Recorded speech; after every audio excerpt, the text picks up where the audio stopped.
Welcome to Native Narratives, Episode 3, Part 2, Exploring AI in Theatre. In this part, we talk a little bit about how artificial intelligence is used in theatre, what are the ethics associated with using AI in art, and the concept of true acting. I hope you enjoy the podcast. That's so interesting. Also, like what you talked about with using ChatGPT. I mean, I think everyone uses ChatGPT at this point, right? Like, write an email to my supervisor, write something this, give me this, write me a script, write me assignments, all kinds of stuff. ChatGPT does it really, really well. But one of the things that's coming to me also from the conversation we've been having is you've been using it as an assistant, as something that you collaborate with, maybe, or like something that you use. Yes. What is your opinion about artificial intelligence actually creating art? So a more meta level question, would you even call it art? I have mixed feelings about this. So one thing that we do while we do art is that we get an input experience Right. That makes us create something or express ourselves. During that expression, we get a certain feeling. So there are two feelings associated here. One is that input feeling, like an experience that gave me something. Right. And while I'm doing it, I'm getting some sort of an experience while I'm writing something. Right. When it is completed and when it is appreciated. All these are experiences that I have as an artist. If you look at it as an input problem, the experience can be described in words or even in multimodal ways. Right. The output can be described in words or multimodal ways. This is possible even today with AI. Right. But the experience around it that I feel as an artist, none of that exists with the AI. Right. If you want to call this, if you're a consumer, then the output is the consumable. And to some extent, the artist also is the consumable. But output is what you are consuming. Then you are not concerned about who made it. If you are the artist, or if you want to appreciate art, you also might want to appreciate what the artist went through while doing this whole By thing. doing it, yeah. So what an artist feels, that's right now not replaceable at all by the machine. Right. At all. So the experience of making art is not replaced. The input and output, the output of art can be replaced. The feeling that you get just by consuming the art can be replaced. Yeah. But the feeling that you get by the combination of art and the experience that an artist went through, the feeling of this whole thing on the Audience, person, the the consumer, audience, that is not replaceable as of now. Right. For example, I had been to the Prado galleries in Madrid, and there are these big paintings of Goya. Yeah. And these are the dark paintings, as they are called. So he painted them when he was in a very low state, in a dilapidated type of a building, or I don't know, dilapidated, but some sort of a building. And he painted these on different floors. Right. And they just stare at you, these paintings, and they sort of reflect on the deep depression or the dark feelings that he was having at that time. Once you know the story, and once you go there and look at these paintings at different levels of this gallery, you also have assimilated the artist in you. Yeah. If there is a story like this with an AI, we have not reached the empathy level yet to appreciate the story of a non-human being. Or non-human in the sense, non-AI being. Right. We are not yet empathizing. I would like to differ a little bit. I mean, from the literature, at least from social robotics, it does seem we tend to ascribe certain human-like or anthropomorphic characteristics now to robots. Right. Especially those that look like these cute Disney type, have these cute Disney And the features, dogs. or like Cosmo, or like Now, or whatever. Or the dogs as well, yeah. So there is some sort of empathy generation that is happening for sure. And also within the aesthetics literature, there is a study from 2018 by Professor Rebecca Chamberlain, who now works at Goldsmiths University in London. And what she did was tell people how the art was made. So there were a bunch of studies. One of the studies was the people actually saw this robotic hand kind of create the design in front of them, right? And when they actually saw the process, their aesthetic engagement with it or their appreciation about it increased manifold, right? So there's definitely some context there, some process information that you can give to people that enhances their experience. Maybe not in the same way as, let's say, humans, but there is still, like, there is progress towards that, right? Like, sure. Yes, I agree. There's a chance that you create this experience along with the AI artist, but it's not felt. It's constructed. That way, if you think, experiences around artists are also constructed. Yeah, I was going to say they're in the folklore sort of. Yes. They may or may not be true as well. But they are there in the folklore. And so they're also constructed. So in a way, what you say is right. But that being the norm, that you have AI artists as well as real artists, and they coexist and they're appreciated in a similar way. That stage has not yet been reached. Yeah, but I think that's also more to do with the preconceived notions people have about AI, right? And I mentioned before that people think there's a little bit of a dystopian worldview, right? Like they think AI is taking over our job, AI is going to mean the end of human creativity. If art is being made by AI, what is special about humans? And I mean, I come from a very extremist kind of maybe point of view where I say, okay, I don't think there's much of a difference between artificial intelligence or, let's say, robots and humans. We are biological machines, they are silicon-based machines or whatever, metal-based machines, right? So I don't think there is that big a difference. And people talk about consciousness and we don't know human consciousness yet. Like from a neuroscientific perspective, we've not come to the point where we understand what sentience is or consciousness is, and maybe AI has its own. Exactly. And maybe AI has its own sentience and has its own consciousness, right? But I think especially in the field of art, people do keep arguing about this, right? Like AI is going to mean the end of human creativity. And do you look at AI also with like a dystopian view, or do you think there's value in it, like at least as an assisted, if not a if not competition, or if not a partner, or if not a peer, is there like value in assistance of AI? So assistance, definitely there's a value, and I think it's more political. The question is more political. If AI does certain things well, I'll give you an example. I was with Turner Broadcasting Corporation once, and a person there said that give us artificial music for promos. I said, okay, but what about musicians? So he said, a promo is a short thing. Musicians charge us a lot for the kind of mediocre music that they provide for this. I don't want to pay for this kind of music. If they were doing a better job, I would gladly pay. But they don't do it. They give bad music to promos. So for doing such a mediocre job, I would rather pay an AI and I would pay less amount of money. So the so-called mediocre job, or I would say job at scale, something that can be done at scale. AI is good at actually doing it. So personalizing, for example, an ad for everyone, everyone, n equal to 1. That AI can do, that a visual artist cannot do.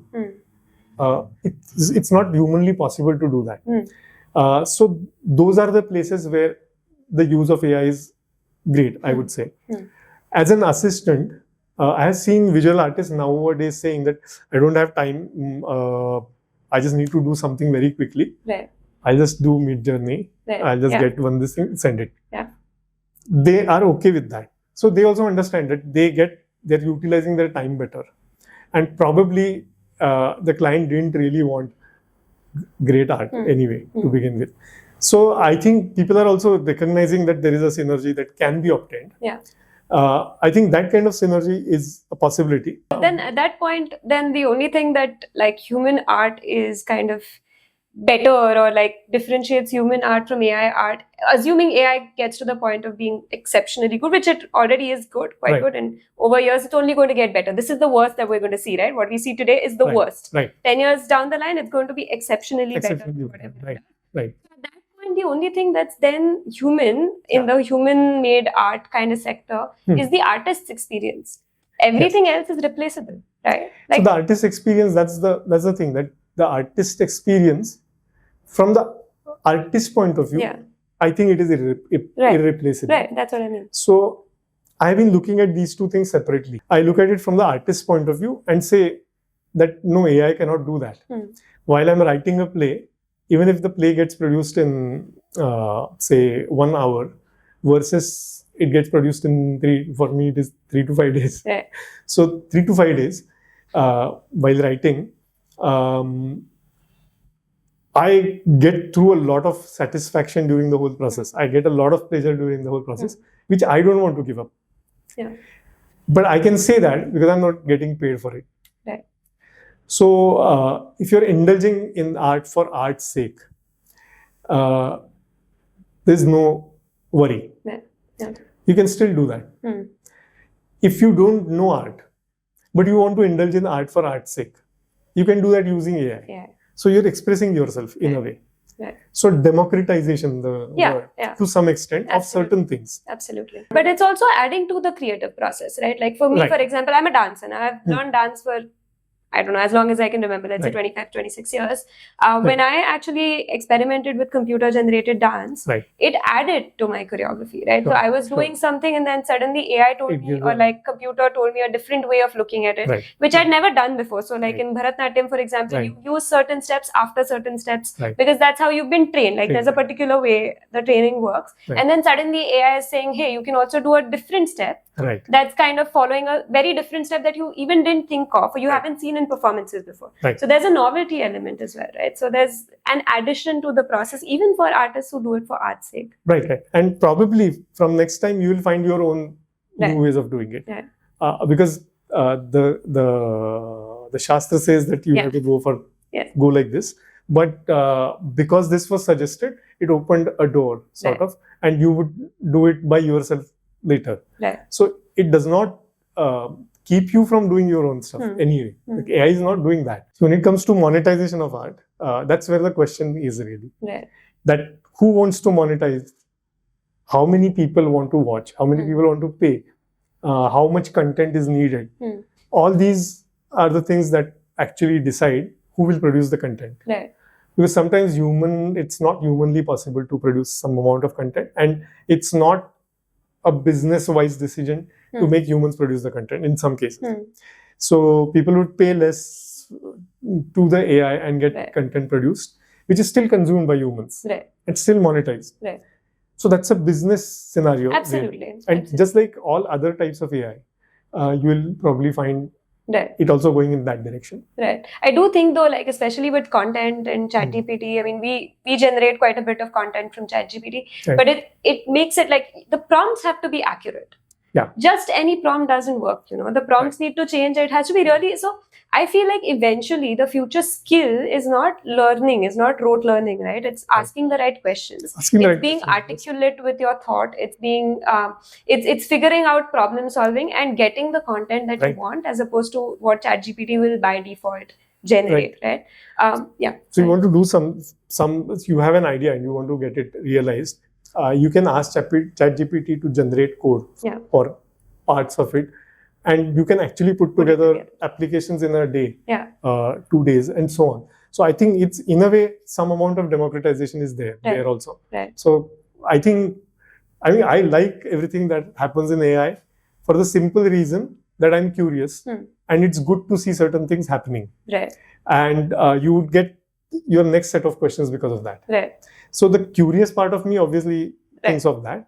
The ethical part is burdened with questions, but I think we have always been burdened with these questions, that something else came and something else took over. Absolutely. And I think one of the biggest examples is photography.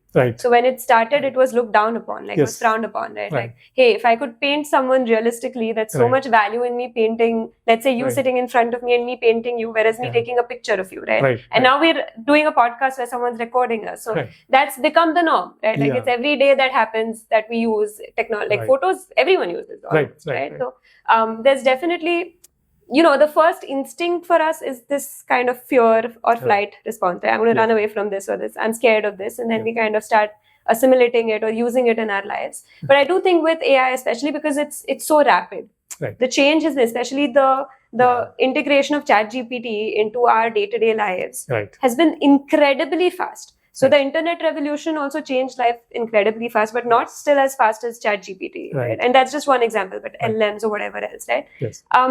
I don't think ethically the world has policies that have yet been developed that are kind of in line or at the same speed as how fast the technology is being developed, for sure. So ethical issues, even I tend to find them quite disturbing sometimes. Also, the data that kind of feeds into the AI is very, very biased, and it obviously, will go to like a group of people and will be harmful for marginalized communities and underprivileged communities, and that's a big problem. That we need to step up our game of policies and systemic change before we actually start using AI in the mainstream.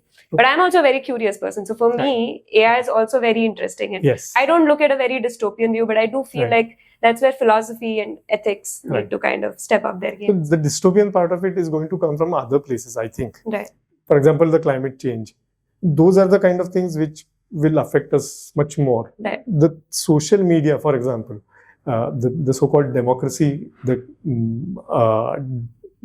variety of democracies index has gone down steadily, and autocracies have increased since social media have really grown. So those are the kind of things which will actually steer a lot of things going ahead, I think. Right, and it's also the use of AI for these matters, right? So because you talked about political kind of democracy, autocracies, or autocratic governments and democratic governments, using AI for misinformation or false information is a big problem. Yes. What you see across the world, right? Like there's so much. WhatsApp University has new videos coming up every single day, right? Right. And not all of it is true information. Not all of it is real information. A lot of it is artificially generated, and it's biased to us believing that a certain group in position of power is doing something that's actually not true, maybe, but like it makes us believe that, right? So it makes us fall into this trap of believing certain belief systems that may or may not be ethically true or right or whatever you want to call it. There's actually one more thing, that earlier our worldviews were constructed through stories. Like people who were dwelling in caves, they went out and they probably someone hunted a mammoth and came and told a story, and our worldview got formed. Then we started moving around, and then we started settling when agricultural civilizations came. And while we were settling, our worldviews came through travel. Otherwise, our worldview is where we stay. But if you want to expand it, if you want to change it, we have to travel and see other things, or we have to listen to the stories. Then artifacts started coming to us, like books and say later radio, TV, etc. And they started giving us worldview. Later, as of now, it's algorithms creating the worldview. And that is because you have so much of information, easy ways of disseminating that information. And because there is so much of information, only this can be given. So I'll give you information which keeps you engaged. And that means I'll give you information according to what you are consuming and according to what other people who are consuming the same information are consuming. It's called collaborative filtering, which is one of the most important algorithms in recommendation. So when that happens, it's like you are being characterized by the information that you consume. You're being given that information, and therefore you become the information that you consume. So your worldview is shaped by the information that you consume, not your real life experience.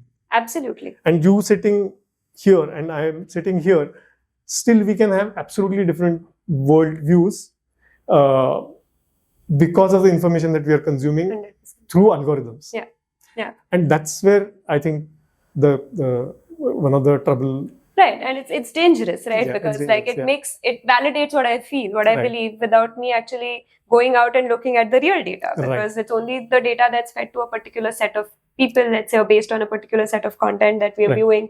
And it keeps validating my worldview, right? So I will engage in the same content, it will make me believe the same things, and it'll make me also react and respond and collaborate with people who believe in the same things. And that's how fractions get created in society as well, right? So I think, I mean, the distinction you made before about like being a curious person and the ethics of it, right? Like that for me is also, I stand similarly, where I feel the ethics of it are also shaky. Yeah. But as a curious person and as someone who likes, being curious about the world and trying to Right. get information, as a scientist as well who likes data, right? Like Right. we all work on data. Right. And, Right.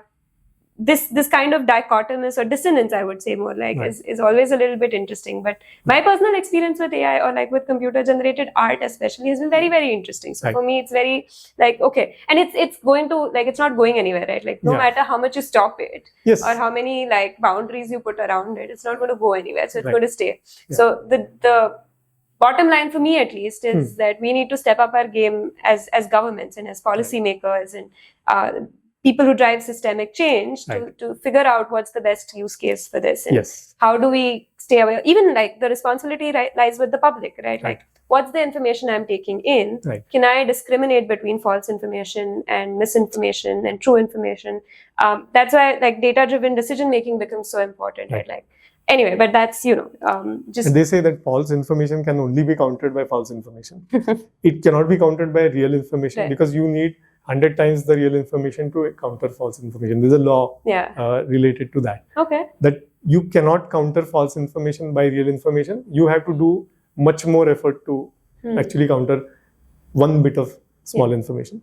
So false information. Yeah. So that's the problem. That, so if real information can be generated through AI and and you flood the channels, that's one possibility of like making things slightly better. Yeah, I think it's the data that feeds into it also. It is too big. I mean, I many times just feel it's just not out of control, really. Yeah. And even if you say that governments would do this and so on, there are different countries in the world with different ethical policies. And one country might just surge ahead, while other countries, say Europe, for example, will sit on it and say that, no, we really need to be ethical, whereas China would race ahead and do all sorts of stuff. All sorts of stuff. They change humans and like clone people and so on. Because the way in which they have been thinking about it is different. And so it's not an easy problem. It's a complex thing. Yeah. And therefore, AI ethics is a very complex question. It's probably more complex than AI art. Yeah, 100%. I agree with that. I think it's because also the impact of it, right? Like, I think art becomes more of a philosophical problem, which has impact, but it's more to do with how would you define art? What happens to the artist? Maybe also the livelihood of artists, right? And people engaged in that process, whether it's musicians, dancers, theater artists, actors, whoever, right? But beyond that, what the impact it has on society is more of an ethical and a moral problem. Absolutely. So, and I don't think we have answers about that at all. No. So I don't think I'm equipped to give any answers. But one thing that you talked about is data. Yeah. And to digress, some data was collected on people who do realistic acting versus people who do external acting. Right. So realistic acting is where I'm really representing the character inside. I'm sort of thinking on behalf. I cannot be the character, obviously. It's a different human being. I'm a different human being. But I am thinking on behalf of the character. I'm believing in everything that the character is going through and so on. Whereas I'm doing this externally. A lot of acting is external. That I have good external, control on what I do with my face and voice, etc. But internally, nothing is happening. A lot of acting that you see in serials is like that, the daily soap serials.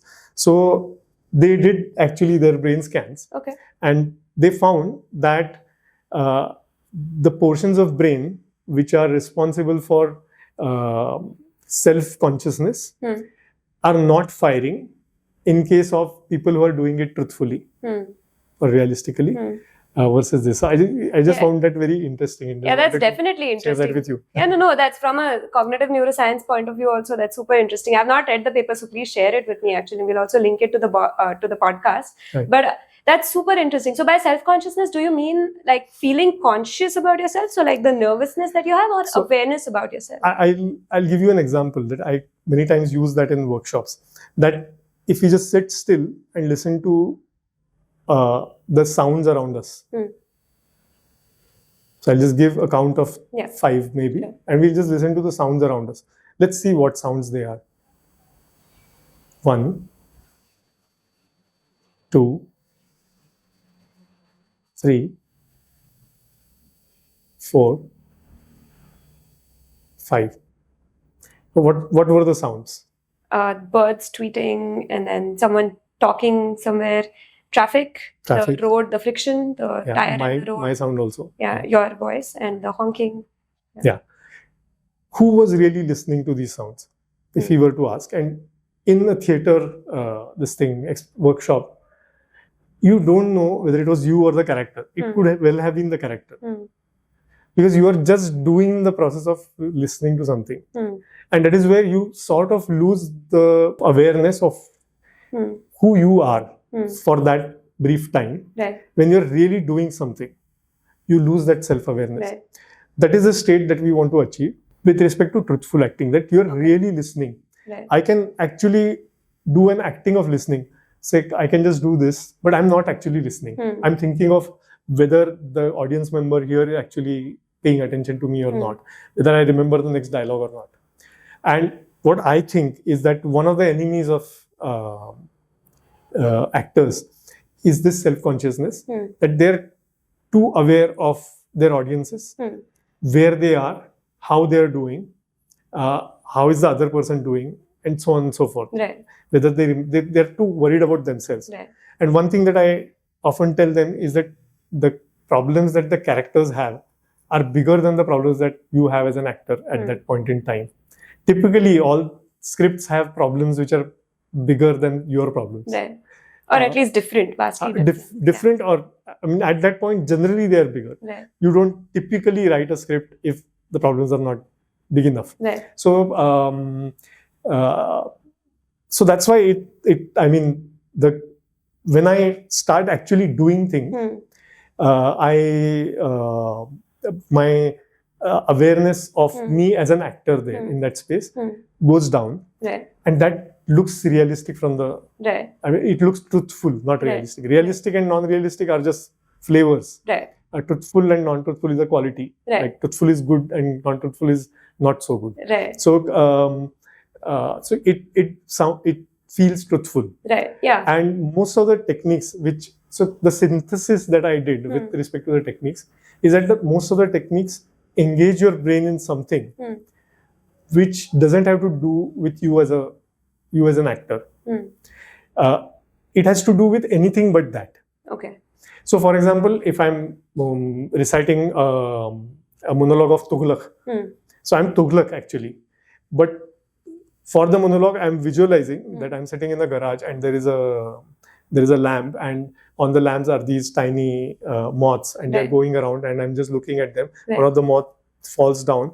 I'm looking at how that moth is going, and eventually that moth becomes alive and again flies away, and then it becomes a firefly, and then all of them become a firefly, and then a storm comes and everything vanishes. Actually, he's talking about his people and people of his kingdom, and what he fears, and so on and so forth. It has nothing to do with his real circumstances. But because I'm watching this while I'm saying everything, a part of my brain is already engaged in doing this. And because I'm watching details, it has to really get into it.